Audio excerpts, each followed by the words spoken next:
महत्ता उन लोगों में ज़्यादा है कि जो मेंटल वर्क करते हैं और जिन्हें फिजिकल वर्क कम करने का मौका मिलता है।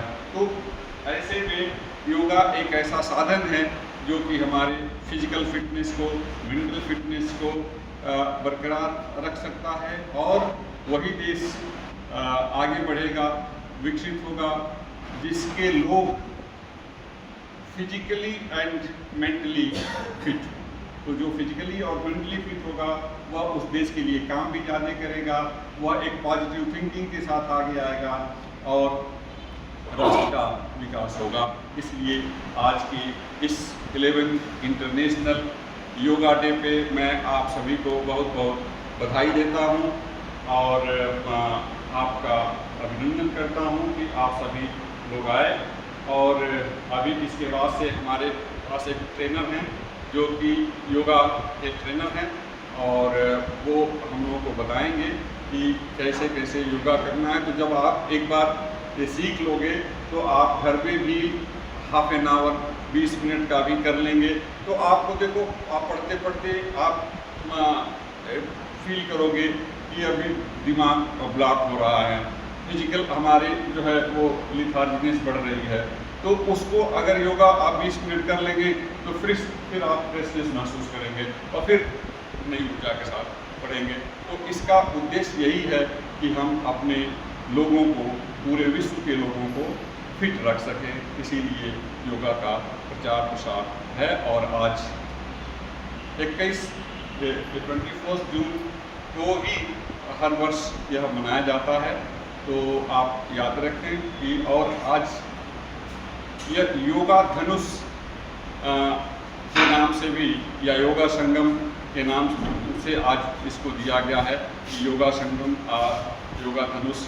और यह इंस्टीट्यूट है, जैसा कि उस दिन आपको बताया गया था, मोरारजी देसाई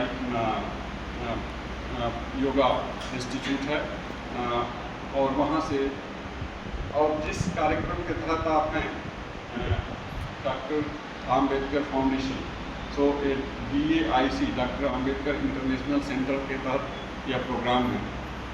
तो यह नोडल एजेंसी है जो कि social justice and empowerment ministry के तहत है और इसी को यह इस साल प्रभार है कि पूरे देश में और विदेश में योगा के प्रचार प्रसार की वो नोडल एजेंसी बनाएंगे।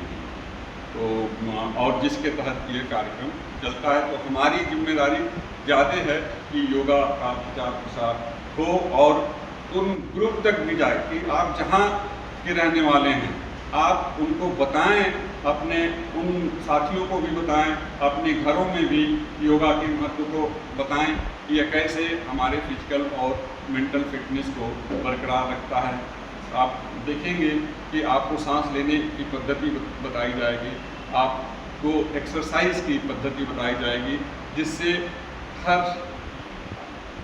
ऑर्गन जो है वो फंक्शनल होगा, वो काम करेगा। और जब देखिए बॉडी का हर अंग जब काम करेगा तो लाइफ जो है वो क्या होगी, लाइफ स्पैन आपका बढ़ेगा। क्यों? जो कई पॉपुलेशन ऐसी है जो कुछ जेनेटिक आप डिजीज को छोड़ दीजिए, तो नॉर्मल लाइफ में अगर आप हेल्दी फूड खाते हैं, आप हेल्दी प्रैक्टिस करते हैं लाइफ की, तो यह एक्सपेक्ट किया जाता है कि आपकी जो लाइफ स्पैन होगी वो बड़ी होगी। लेकिन अगर बैड हैबिट एडॉप्ट कोई करता है तो उसकी लाइफ कम हो जाती है। जैसे कि बाजार में आज तमाम चीज़ें मिल रही हैं, गुटखा मिल रहा है, गुटखा खाने से तमाम तरह के माउथ कैंसर डेवलप हो जा रहे हैं, लोग एल्कोहल को ज़्यादा कंज्यूम करते हैं और भी बैड हैबिट है, आप ज़्यादा नमक का सेवन करते हैं, इससे किडनी खराब होने की संभावना है। तो हर अंग अगर आप प्रॉपर ढंग से अपनी डाइट प्रॉपर ढंग से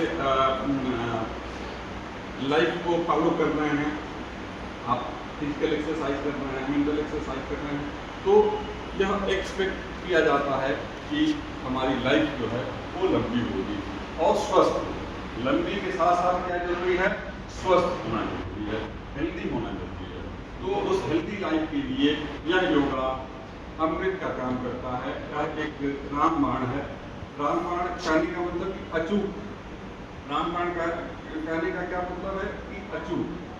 तो इससे जब हम अगर रेगुलर प्रैक्टिस में रखेंगे तो वो हमें एक हेल्दी लाइफ देगा। और आपकी ड्यूटी एज एन एम्बेसडर है कि आप गांव में रहते हो चाहे कहीं रहते हो तो इसके इम्पोर्टेंस को उन लोगों तक भी स्प्रेड करिए, क्योंकि नॉलेज केवल आपके लिए नहीं है। नॉलेज जितना स्प्रेड करेंगे उतना ही आपका नॉलेज बढ़ेगा। इसलिए आप लोगों के पास ज़्यादा समय है हम लोगों के पास, तो आपको एक स्प्रेड करने की ज़्यादा जरूरत है।